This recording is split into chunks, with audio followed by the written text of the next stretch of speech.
जय माता दी। मेरे सभी प्यारे दोस्तों, मैं लक्ष्मी शर्मा बड़ों को चरण स्पर्श, छोटों को प्यार और बराबर वालों को दिल से नमस्कार करती हूँ।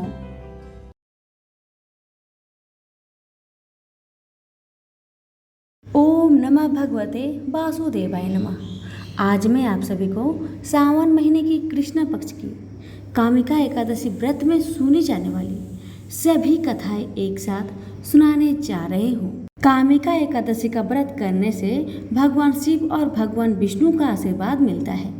इस व्रत को करने से व्यक्ति के जीवन में सभी सुखों की प्राप्ति होती है और सभी कष्टों का अंत होता है। सावन का महीना भोलेनाथ को प्रिय है, इसलिए इस महीने में आने वाली कामिका एकादशी का महत्व और भी बढ़ जाता है। मेरे प्यारे भाई और बहनों और प्यारे दोस्तों, आज की वीडियो में मैं आप सभी को कामिका एकादशी व्रत से जुड़ी संपूर्ण कथा एक साथ सुनाने जा रही हूँ। एकादशी व्रत के दौरान इन कथाओं को अवश्य सुने और दूसरों को भी शेयर करें। अब सुनिए कथा को पूरा जरूर सुनिएगा। श्रावण मास के कृष्ण पक्ष की एकादशी पवित्रा एकादशी अथवा कामिका एकादशी कहलाती है। इस दिन भगवान श्रीधर की पूजा की जाती है। इस व्रत के करने से सभी मनोकामनाएं की पूर्ति होती है। इसी से इसे कामिका एकादशी कहा जाता है। इसके करने से ब्रह्म हत्या तक का दोष निवारण हो जाता है। वास्तव में यह बहुत पवित्र और पुण्यदायी व्रत है जो हर प्रकार के पापों से मुक्ति दिलाने में समर्थ है। कुंती पुत्र धर्मराज युधिष्ठिर बोले कि हे भगवान, मैंने आषाढ़ मास के शुक्ल पक्ष की देवशयनी एकादशी का सविस्तार वर्णन सुना। अब आप मुझे श्रावण मास की कृष्ण पक्ष की एकादशी की कथा सुनाइए। उस एकादशी का नाम क्या है तथा इसकी विधि क्या है? इसमें कौन से देवता की पूजा होती है? भगवान श्री कृष्ण बोले, हे राजन, इस एकादशी की कथा कहता हूँ, ध्यान पूर्वक सुनो। एक समय इस एकादशी की पावन कथा को भीष्म पितामह ने लोक के हित के लिए नारद जी से कहा था। एक समय नारद जी ने पूछा कि हे पितामह, आज मेरी श्रावण के कृष्ण पक्ष की एकादशी की कथा सुनने की इच्छा है, अतः अब आप एकादशी की व्रत कथा विधि सहित सुनाइए। भीष्म पितामह नारद के वचन को सुनकर बोले कि नारद जी, आपने मुझे अत्यंत सुंदर प्रश्न किया है। आप ध्यान लगाकर सुनिए। श्रावण मास के कृष्ण पक्ष की एकादशी का नाम कामिका है।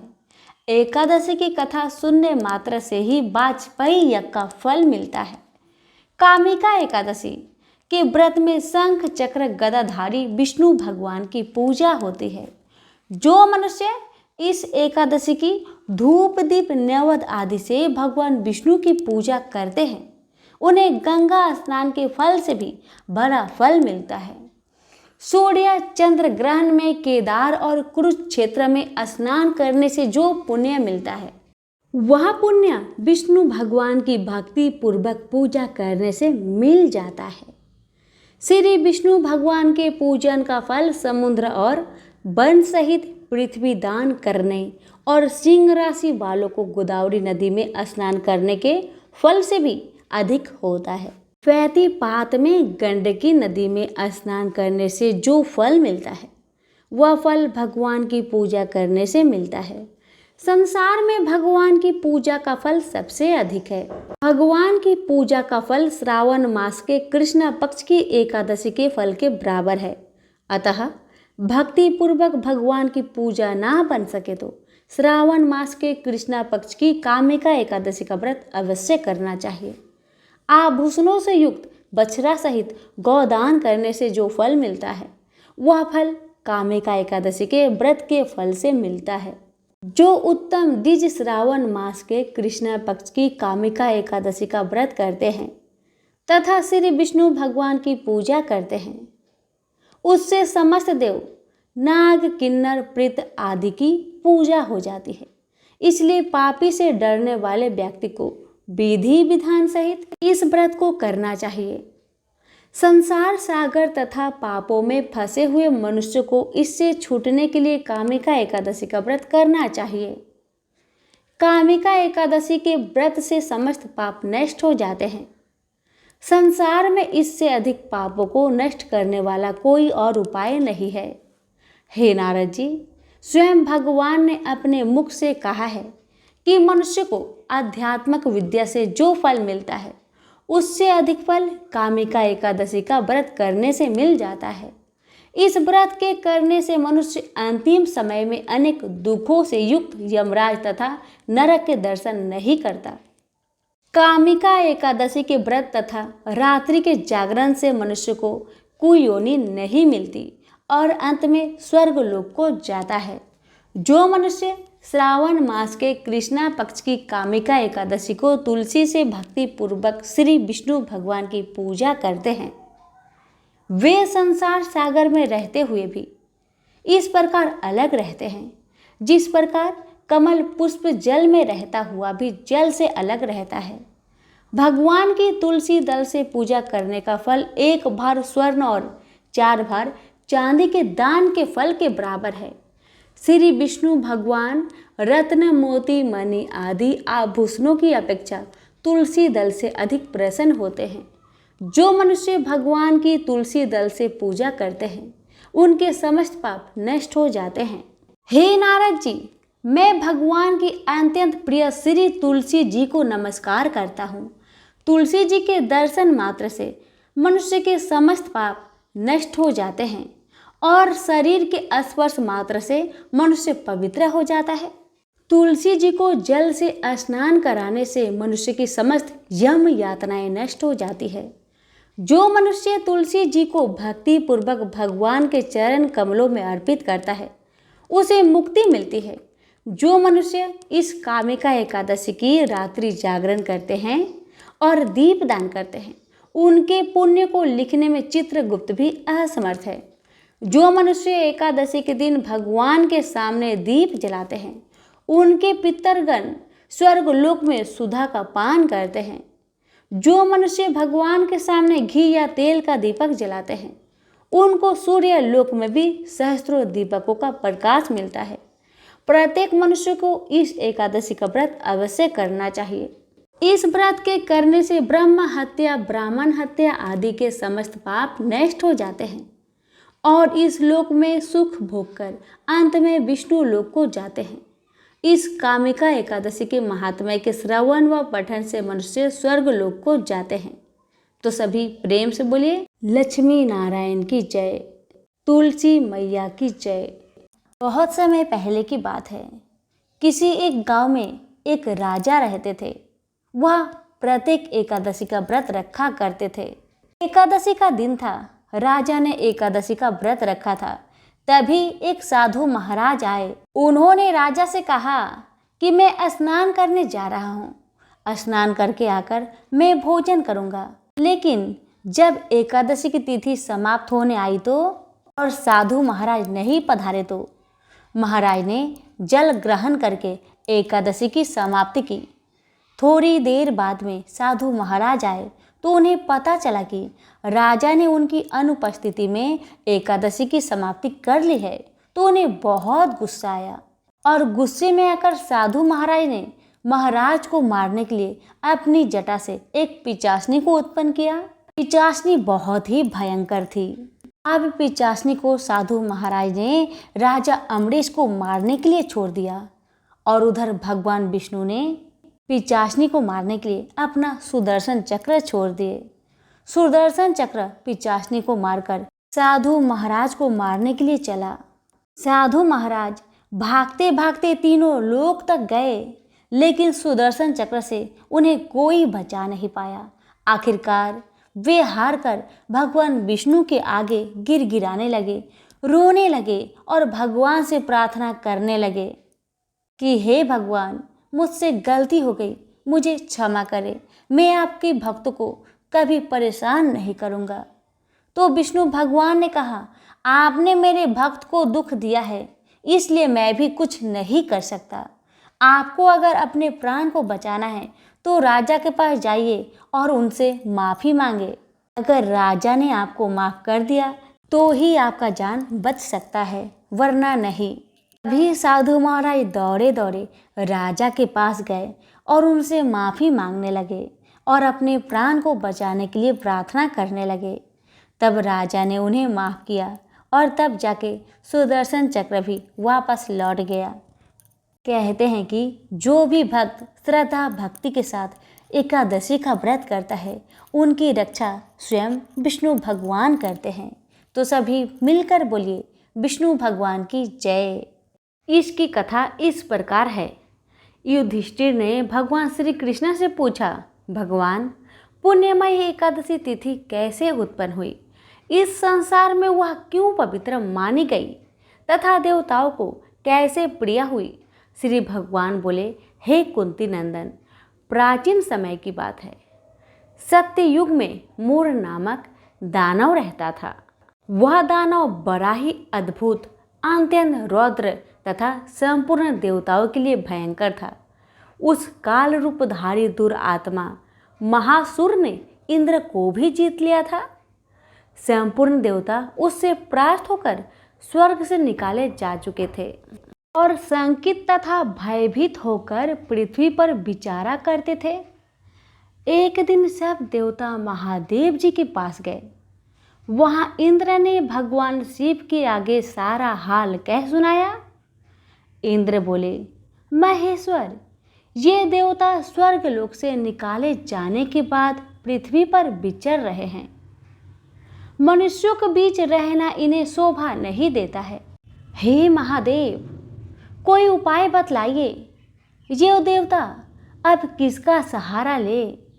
महादेव जी ने कहा, देवराज, जहाँ सबको शरण देने वाले, सबकी रक्षा में तत्पर रहने वाले जगत के स्वामी भगवान गरुड़ ध्वज विराजमान है, तुम लोग वहाँ जाओ, वे ही तुम लोगों की रक्षा करेंगे। भगवान श्री कृष्ण कहते हैं, युधिष्ठिर, महादेव जी की यह बात सुनकर परम बुद्धिमान देवराज इंद्र संपूर्ण देवताओं के साथ क्षीर सागर में गए, जहाँ भगवान गदाधर सो रहे थे। इंद्र ने हाथ जोड़कर उनकी स्तुति की। इंद्र बोले, देवेश्वर, आपको नमस्कार है। देव, आप ही पति, आप ही मति, आप ही कर्ता और आप ही कारण हैं। आप ही सब लोगों की माता और आप ही इस जगत के पिता हैं। देवता और दानव दोनों ही आपका वंदना करते हैं। पुंडरीकाक्ष, आप दैत्यों के शत्रु हैं। मधुसूदन, आप हम लोगों की रक्षा कीजिए। प्रभु जगन्नाथ, अत्यंत उग्र स्वभाव वाले महाबली मूर दैत्य नामक दैत्य ने इन संपूर्ण देवताओं को जीतकर स्वर्ग से बाहर निकाल दिया है। भगवान देवेश्वर, शरणागत वत्सल, देवता भयभीत होकर आपकी शरण में आए हैं। दानवों का विनाश करने वाले कमल नयन भक्त वत्सल देवेश्वर जनार्दन, हमारी रक्षा कीजिए, रक्षा कीजिए। भगवान, शरण में आए हुए देवताओं की सहायता कीजिए। इंद्र की बात सुनकर भगवान विष्णु बोले, देवराज, यह दानव कैसा है? उसका रूप और बल कैसा है तथा उस दुष्ट के रहने का स्थान कहाँ है? इंद्र बोले, देवेश्वर, पूर्व काल में ब्रह्मा जी के वंश में तालजंग नामक एक महान असुर उत्पन्न हुआ था, जो अत्यंत भयंकर था। उसका पुत्र मूर दानव के नाम से विख्यात है। वह भी अत्यंत उत्कट, महापराक्रमी और देवताओं के लिए भयंकर है। चंद्रावती नाम से प्रसिद्ध एक नगरी है, उसी में स्थान बनाकर वह निवास करता है। उस दैत्य ने समस्त देवताओं को परास्त करके उन्हें स्वर्ग लोक से बाहर कर दिया है। उसने एक दूसरे ही इंद्र को स्वर्ग के सिंहासन पर बैठाया है। अग्नि, चंद्रमा, सूर्य, वायु तथा वरुण भी उसने दूसरे ही बनाए हैं। जनार्दन, मैं सच्ची बात बता रहा हूँ, उसने सब कोई दूसरे ही कर लिए हैं। देवताओं को तो उनके प्रत्येक स्थान से वंचित कर दिया है। इंद्र की बात सुनकर भगवान जनार्दन को बड़ा क्रोध आया। उन्होंने देवताओं को साथ लेकर चंद्रावती नगरी में प्रवेश किया। भगवान गदाधर ने देखा दैत्यराज बारंबार गर्जना कर रहा है और उससे परास्त होकर संपूर्ण देवता दसों दिशाओं में भाग रहे हैं। अब वह दानव भगवान विष्णु को देखकर बोला, खड़ा रह, खड़ा रह। उसकी यह ललकार सुनकर भगवान के नेत्र क्रोध से लाल हो गए। विष्णु भगवान बोले, अरे दुराचारी दानव, मेरी इन भुजाओं को देख। यह कहकर भगवान श्री हरि विष्णु ने अपने दिव्य बाणों से सामने आए हुए दुष्ट दानव को मारना आरंभ किया। दानव भय से विहल हो उठे। पांडु नंदन तत्पश्चात श्री विष्णु ने दैत्य सेना पर चक्र का प्रहार किया। उससे छिन्न भिन्न होकर सैकड़ों योद्धा मौत के मुख में चले गए। इसके बाद भगवान मधुसूदन बद्रिका आश्रम में चले गए। वहाँ सिंहवती नाम की गुफा थी जो 12 योजन लंबी थी। पांडु नंदन उस गुफा में एक ही दरवाजा था। भगवान विष्णु उसी में सो गए। वह दानव मूर भगवान को मार डालने के उद्देश्य से उनके पीछे पीछे तो लगा ही था, अतः उसने भी उसी गुफा में प्रवेश किया। वहाँ भगवान को सोते देख उसे बड़ा हर्ष हुआ। उसने सोचा, यह दानवों को भय देने वाला देवता है, अतः निसंदेह इसे मैं मार डालूंगा। युधिष्ठिर दानव के इस प्रकार विचार करते ही भगवान विष्णु के शरीर से एक कन्या प्रकट हुई, जो बड़ी ही रूपवती, सौभाग्यशालिनी तथा दिव्य अस्त्र शस्त्रों से सुसज्जित थी। वह भगवान के तेज के अंश से उत्पन्न हुई थी। उसका बल और पराक्रम महान था। युधिष्ठिर दानवराज मूर ने उस कन्या को देखा। कन्या ने युद्ध का विचार करके दानव के साथ युद्ध करने के लिए याचना की। युद्ध छिड़ गया। कन्या सब प्रकार की युद्ध कला में निपुण थी। वह महान असुर उस कन्या के हुक्कार मात्रा से ही जलकर राख के ढेर में परिवर्तित हो गया। दानव के मारे जाने पर भगवान जाग उठे। उन्होंने दानव को धरती पर इस प्रकार निष्प्राण पड़ा देखकर कन्या से पूछा, मेरा यह शत्रु अत्यंत उग्र और भयंकर था, किसने इसका वध किया है? तब कन्या बोली, स्वामीन, आपके ही प्रसाद से मैंने ही इस महादैत्य का वध किया है। श्री भगवान ने कहा, कल्याणी, तुम्हारे इस कर्म से तीनों लोकों के मुनि और देवता आनंदित हुए हैं। अतः तुम्हारे मन में जैसी इच्छा हो उसके अनुसार मुझसे कोई वर मांग लो। देव दुर्लभ होने पर भी वह वर मैं तुम्हें अवश्य दूंगा, इसमें तनिक भी संदेह नहीं है। वह कन्या साक्षात एकादशी ही थी। उसने कहा, प्रभु, यदि आप प्रसन्न है तो आपकी कृपा से सब तीर्थों में प्रधान, समस्त विघ्नों का नाश करने वाली तथा सब प्रकार की सिद्धि देने वाली देवी हों। जनार्दन, जो लोग आप में भक्ति रखते हुए मेरे दिन को उपवास करेंगे, उन्हें सब प्रकार की सिद्धि प्राप्त हो। हे माधव, जो लोग उपवास बिना भोजन के अथवा एक वक्त भोजन ग्रहण करके मेरे व्रत का पालन करें, उन्हें आप धन, धर्म और मोक्ष प्रदान दीजिए। परम दयालु भगवान श्री हरि नारायण बोले, कल्याणी, तुम जो कुछ कहती हो वह सब पूर्ण होगा। सभी प्रेम से बोलिए, एकादशी माता की जय, लक्ष्मी नारायण की जय। एक गांव में एक साहूकार रहता था। साहूकार की एक बेटी थी जो कि हर रोज पीपल सींचने जाती थी। पीपल के वृक्ष में से लक्ष्मी जी प्रकट होती थी और चली जाती। एक दिन लक्ष्मी जी ने साहूकार की बेटी से कहा कि तू मेरी सहेली बनेगी। तब लड़की ने कहा, मैं अपने पिताजी से पूछकर कल बताऊंगी। अब साहूकार की बेटी ने घर आकर अपने पिता को सारी बात बताई। तब उसके पिताजी बोले कि वह तो लक्ष्मी माता है, आपने को और क्या चाहिए, तुम लक्ष्मी माता की सहेली बन जाओ। दूसरे दिन वह लड़की फिर गई। तब लक्ष्मी जी पीपल के पेड़ से निकलकर आई और कहने लगी, सहेली बनेगी मेरी? तब लड़की ने कहा, हाँ क्यों नहीं, जरूर बनूंगी। अब लक्ष्मी जी और वह लड़की दोनों जन सहेली बन गई। एक दिन लक्ष्मी जी ने अपनी सहेली को खाने का न्योता दिया। घर आकर लड़की ने अपने माँ पिता से कहा कि मेरी सहेली ने मुझे खाने का न्योता दिया है। तब पिता ने कहा कि सहेली के यहाँ जिमने जाइयो, पर संभाल कर जाना। तब वह लक्ष्मी जी के यहाँ जिमने गई तो लक्ष्मी जी ने उसे 1-2 साल ओढ़ने के लिए दिया। रुपए दिए, सोने की चौकी, सोने की थाली में 36 प्रकार के भोजन करा दिए। जिम कर जब वह जाने लगी तो लक्ष्मी जी ने पल्ला पकड़ लिया और कहने लगी कि मैं भी तेरे घर जिमने आऊंगी।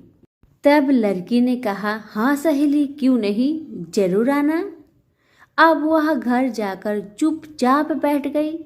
तब पिता ने पूछा कि सहेली की यहाँ से जिम कर आ गई और तू उदास क्यों बैठी है? तब उसने कहा, पिताजी मेरे को तो लक्ष्मी जी ने इतना कुछ दिया, अनेक प्रकार के भोजन कराए, परंतु मैं कैसे उनको जिमाऊंगी? अपने घर में तो कुछ भी नहीं है।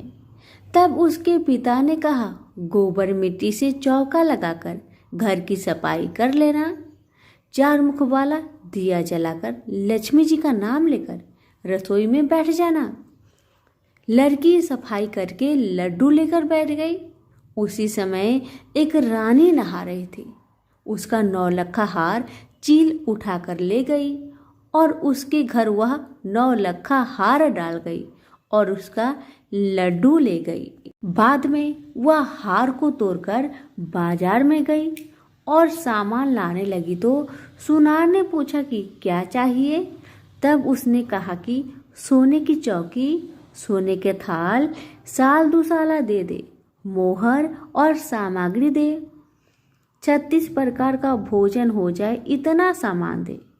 सारी चीजें लेकर बहुत तैयारी करी और रसोई बनाई।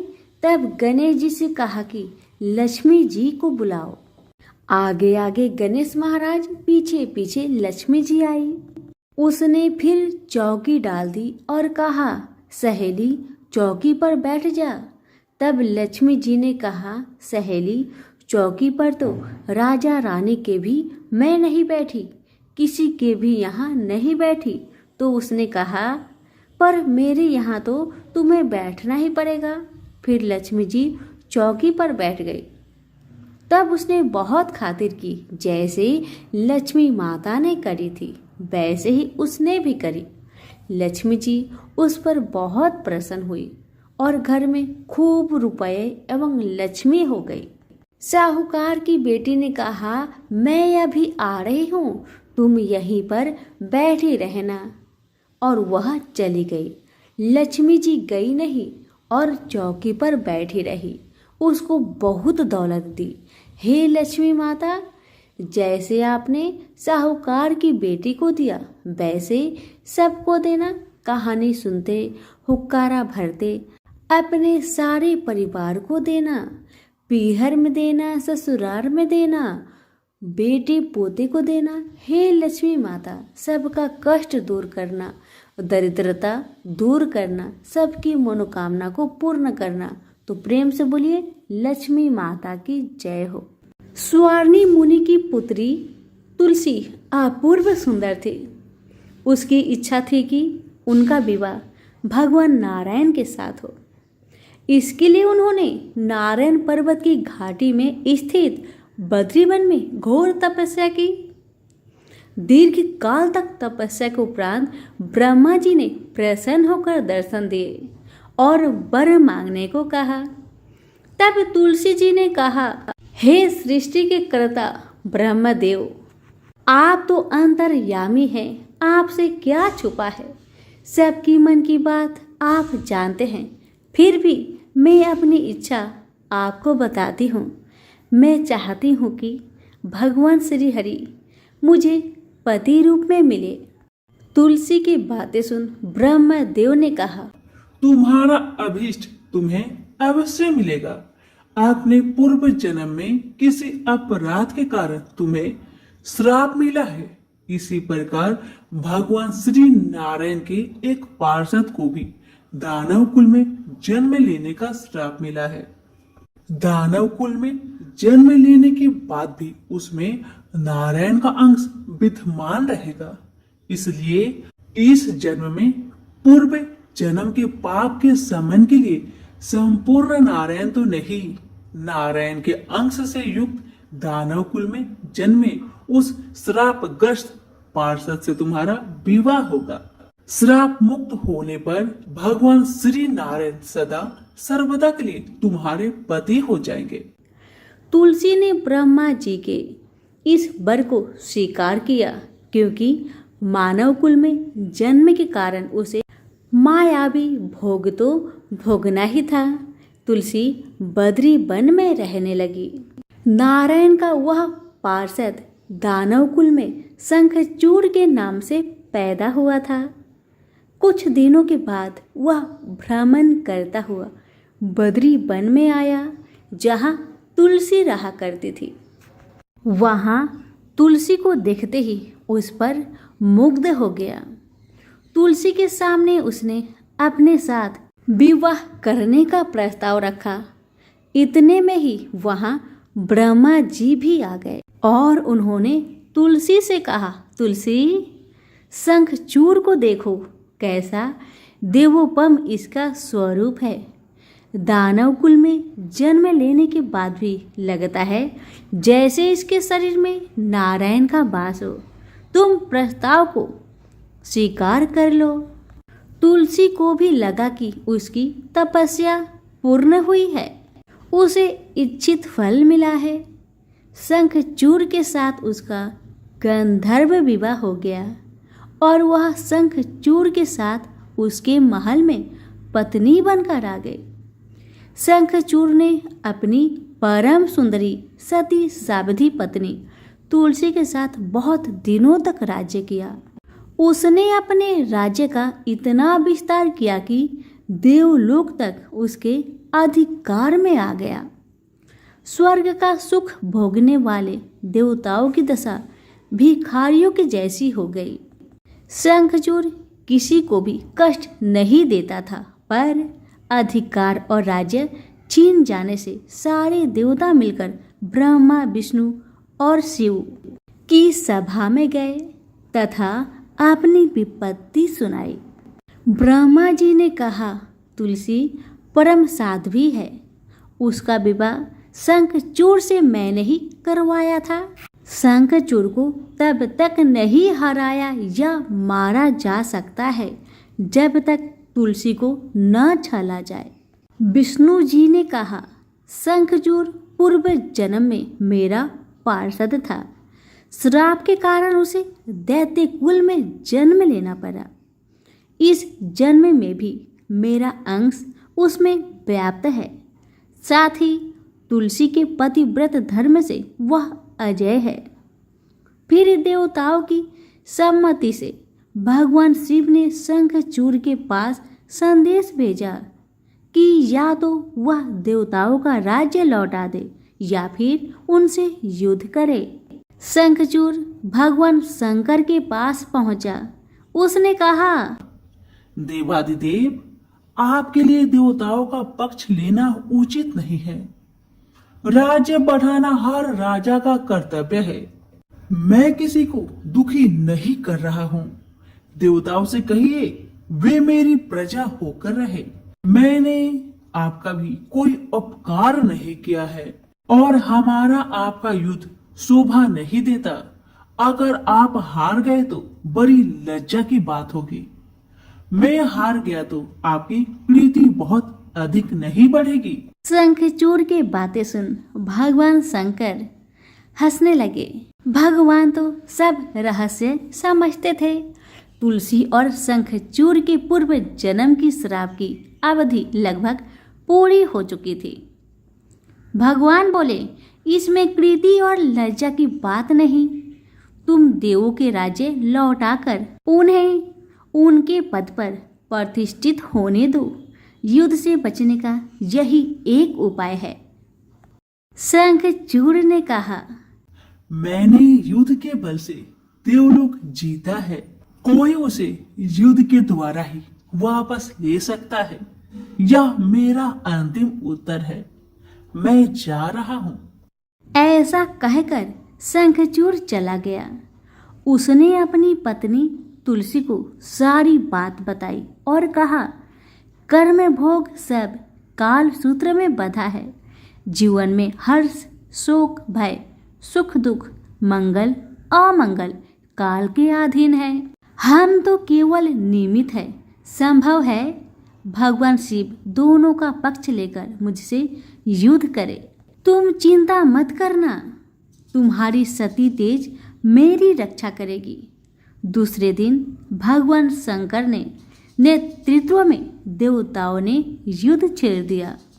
शंखचूड़ ने भीषण बाणों की वर्षा कर उनका वेग रोका। उसके प्रहार से देवता डगमगाने लगे। उसने दानवी शक्ति का प्रयोग कर मायावी युद्ध आरंभ किया। युद्ध स्थल पर दानव शंखचूड़ किसी को दिखाई नहीं देता था, पर उसका अस्त्र शस्त्र देवताओं पर प्रहार कर देवताओं को घायल कर रहा था। अब देवतागण अपना अस्त्र शस्त्र चलाए तो किस पर चलाए और कैसे चलाए, क्योंकि कोई शत्रु सामने था ही नहीं। कई दिनों तक इस तरह भयंकर युद्ध चला। शंखचूड़ पराजित नहीं हुआ। तब भगवान शिव ने विष्णु जी से कहा, विष्णु कुछ उपाय करिए, अन्यथा मेरा तो सारा यश मिट्टी में मिल जाएगा। तब श्री हरि विष्णु ने सोचे, बल से तो शंखचूड़ को हराया नहीं जा सकता, इसलिए छल का सहारा लेना होगा। उन्होंने तुरंत अपना स्वरूप शंखचूड़ जैसा बनाया और वस्त्र शस्त्र से सज्जित हो तुलसी के पास आए और बोले, प्रिय, मैं युद्ध में जीत गया। सारे देवता भगवान शंकर समेत हार गए। आओ, इस खुशी में आओ, मैं तुम्हें अंक से लगा लूं। पति को प्रत्यक्ष खरा देख तथा विजय का समाचार सुन वह दौड़कर मायावी शंखचूड़ के गले से लिपट गई। इस प्रकार पति पत्नी दोनों ने आलिंगन को खूब खुशी मनाई। पर पुरुष के साथ इस प्रकार का व्यवहार से उसका सती तेज नष्ट हो गया। उसका सती तेज जो शंखचूड़ की कवच के रूप में रक्षा कर रहा था, वह कवच नष्ट हो गया। शंखचूड़ शक्तिहीन हो गया। यह जानते ही भगवान शंकर ने अपने त्रिशूल से प्रहार किए। त्रिशूल के लगते ही शंखचूड़ जलकर भस्म हो गया। शंखचूड़ के मरने को जानकर विष्णु अपने असली स्वरूप में आ गए। सामने अपने पति शंखचूड़ के स्थान पर भगवान विष्णु को खड़ा देख तुलसी बहुत विस्मित हुई। उसको पता लग गया कि स्वयं नारायण ने उसके साथ छल किया है। क्रोध में आकर उसने श्राप दिया, एक सती स्त्री का अस्तित्व भंग करने के अपराध में तुम हृदयहीन पत्थर हो जाओ। विष्णु ने तुलसी के श्राप को सिरोधार्य कर कहा, देवी, तुम्हारा तथा शंखचूड़ के कल्याण के लिए मुझे ऐसा करना पड़ा। तुम दोनों को श्राप मुक्त करना था। तुम भी अब शरीर त्याग कर तुलसी बिरुवा के रूप में जन्म लोगी और मेरी पूजा तुलसी दल से होगी। मैं सालग्राम पत्थर बनूंगा। मेरे शीश पर तुम आदर से विराजमान होगी। तुम्हारे पति की हड्डियों के चूर्ण से शंख की उत्पत्ति होगी। उस शंख ध्वनि से देवताओं तथा मेरी पूजा आराधना होगी। जहाँ शंख ध्वनि होगी वहाँ मंगलमय में मैं विराजमान रहूंगा। तुमने पूर्व जन्म में बद्री वन में मुझे पाने के लिए बड़ी तपस्या की थी। अब अगले जन्म में मैं नारायण पर अस्तर के रूप में बद्रीनाथ वन में स्थापित हो जाऊंगा और मेरी पूजा अर्चना फल फूल से न होकर तुम्हारी तुलसी दल से होगी। मेरे शीश पर विराजमान होकर तुम मुझसे भी पूजा पद प्राप्त करोगी। प्रेम से बोले तुलसी माता की जय हो, शालिग्राम जी की जय हो, विष्णु भगवान की जय हो। उमापति शंकर भगवान और गणेश जी की कहानी। कहते हैं कि एक घने जंगल में शिशु गणेश को माता पार्वती छोड़कर चली गई। उस जंगल में हिंसक जीव ही घूमते रहते थे। वहां कभी कभार ऋषि मुनि भी उस जंगल से गुजरते थे। उस भयानक जंगल में एक सियार ने उस शिशु को देखा और वह उसके पास जाने लगा। तभी उसी समय ही वहां से ऋषि वेद व्यास जी के पिता पराशर मुनि गुजर रहे थे और उनकी दृष्टि उस अबोध बालक पर पड़ी और उन्होंने देखा कि एक सियार भी उस शिशु की ओर धीरे धीरे आ रहा है। पहले तो पराशर मुनि ने सोचा कि कहीं यह इंद्र का कोई खेल या माया तो नहीं जो मेरा तप भंग करना चाहता हो। यह सोचते हुए महर्षि पराशर तेजी से शिशु की ओर बढ़े और यह देखकर वह सियार अपनी जगह पर ही रुक गया और फिर चुपचाप ही वन में कहीं गुम हो गया। महर्षि पराशर ने उस बालक को ध्यान से देखा। उसकी 4 भुजाएं थी, रक्त वर्ण और गज वंदन था, सुंदर वस्त्र पहन रखे थे। तब उन्होंने उसके छोटे छोटे चरणों को देखा तो उस पर ध्वज अंकुश और कमल की रेखाएं स्पष्ट नजर आ रही थी। यह देखकर महर्षि के शरीर में रोमांच हो आया और वो समझ गए कि यह कोई साधारण बालक नहीं बल्कि स्वयं प्रभु थे। तब उन्होंने शिशु के चरणों में अपना मस्तक रख दिया और वे खुद को भाग्यशाली समझने लगे। वे उस शिशु को लेकर अपने आश्रम चले गए। उनकी पत्नी वत्सला ने जब महर्षि के हाथों में एक नन्हे बालक को देखा तो पूछा, यह आपको कहाँ से मिला? महर्षि ने कहा कि यह जंगल के एक सरोवर के तट पर पड़ा था। लगता है कि को क्रूर हृदय अभागा इसे वहां छोड़ गया है। वत्सला शिशु को देखकर बहुत प्रसन्न हुई। तब पराशर ने अपनी पत्नी को समझाया कि यह साक्षात त्रिलोकीनाथ है, यह हमारा उद्धार करने के लिए आए हैं। यह वचन सुनकर वत्सला रोमांचित हो गई। दोनों ने मिलकर गणेश का पालन पोषण किया। कहते हैं कि भगवान श्री गणपति ने कृत युग में कश्यप व आदिति के यहाँ श्री अवतार महोत्कट विनायक नाम से जन्म लिया। इस अवतार में गणपति ने देवतांतक व नरात्मक नामक राक्षसों का संहार कर धर्म की स्थापना की व अपने अवतार की समाधि की। त्रेता युग में गणपति ने उमा के गर्भ से भाद्रपद शुक्ल चतुर्थी के दिन जन्म लिया था और उन्हें गणेश नाम दिया गया। इस अवतार में गणपति ने सिंधु नामक दैत्य का विनाश किया। वह ब्रह्मदेव की कन्याएं सिद्धि और रिद्धि से विवाह किया। द्वापर युग में गणपति ने पुनः पार्वती की गर्भ से जन्म लिया।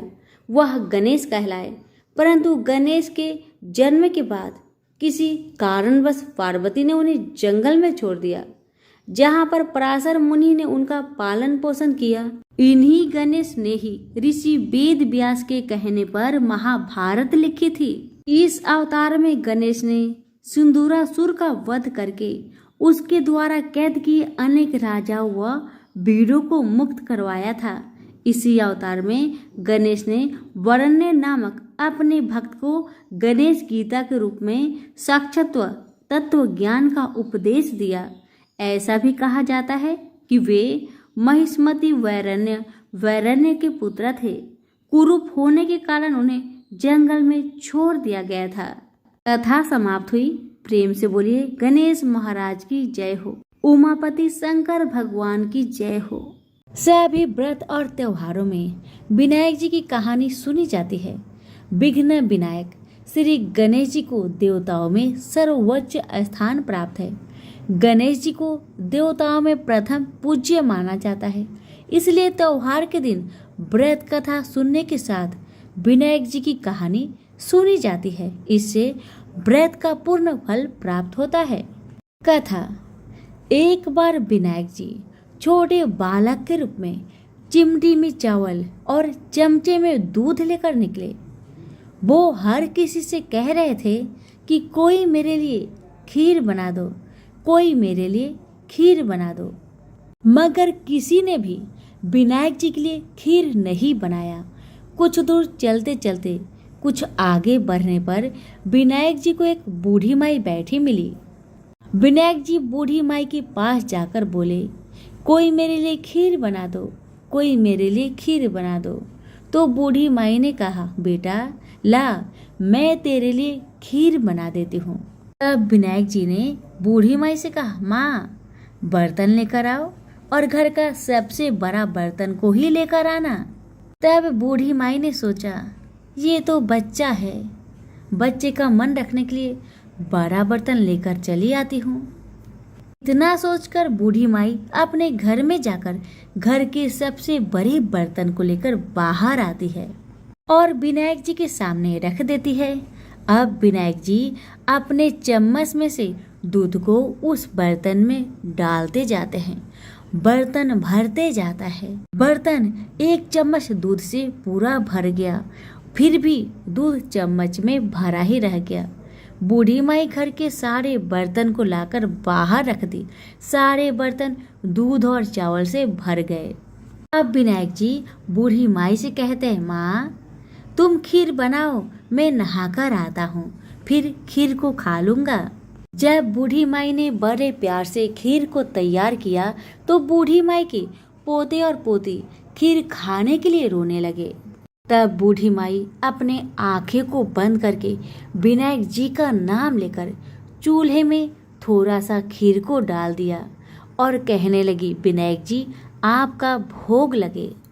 इतना करने के बाद बूढ़ी माई ने अपने पोते पोती को कटोरी भर भर कर खीर खाने को दे दिया। अब तो ऊपर छत पे बैठी पड़ोसन ने बूढ़ी माई को ये सब करते देख लिया। अब तो बूढ़ी माई ने सोचा, इस पड़ोसन को भी कटोरा भरकर खीर दे देना ही पड़ेगा, वरना ये किसी से चुगली कर देगी।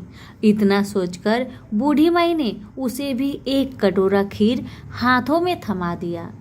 अब इतना होने के बाद बूढ़ी माई की बेटे की बहू ने चुपके से एक कटोरा खीर निकाली और उसे चुपके से खाकर चक्की के नीचे छुपा दिया। इतना होने के बावजूद भी गणेश जी यानी कि विनायक जी अभी तक नहाकर नहीं आए थे। अब तो बूढ़ी माई को भी भूख लगने लगी तो वह भी एक कटोरा खीर लेकर दरवाजे के पीछे बैठकर फिर से कहने लगी, हे विनायक महाराज आपका भोग लगे।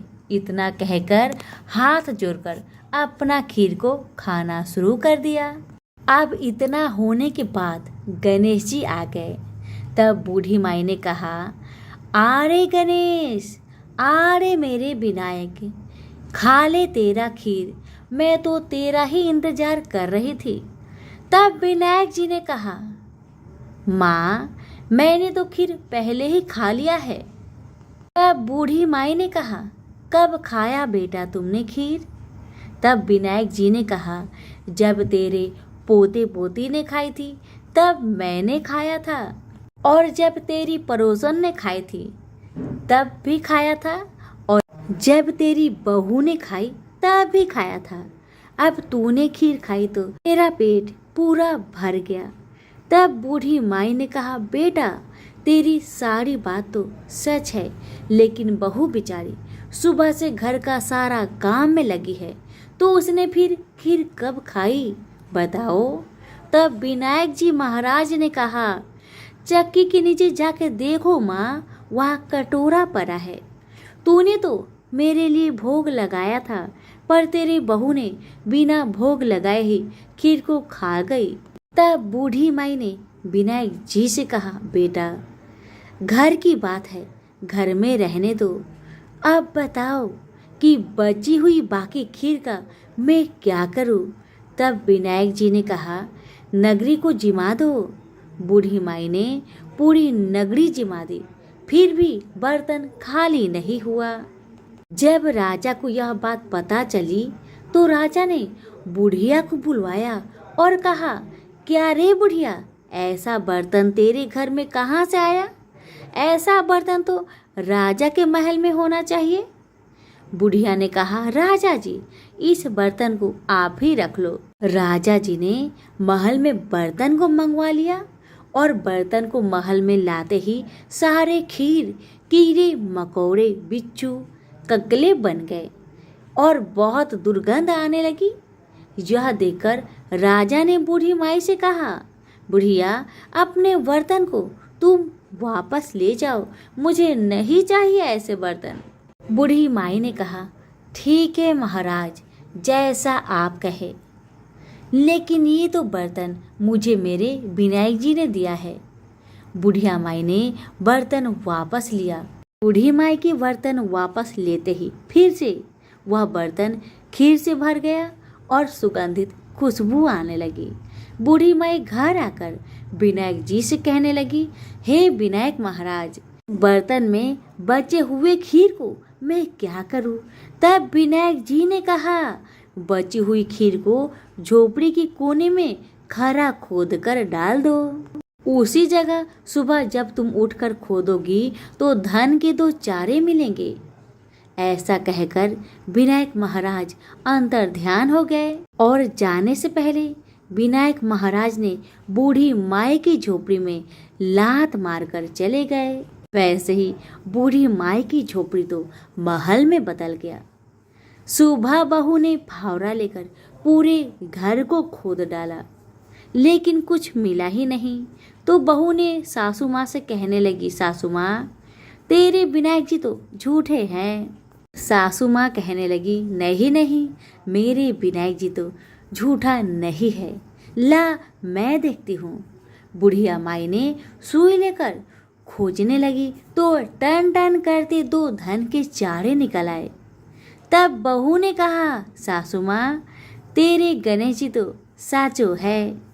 सासू माँ ने अपने बहू से कहा, विनायक जी तो भावनाओं के भूखे हैं। हे विनायक जी महाराज, हे गजानंद, हे गणेश जी महाराज, जैसे आपने बूढ़ी माई को दिया वैसे सबको देना।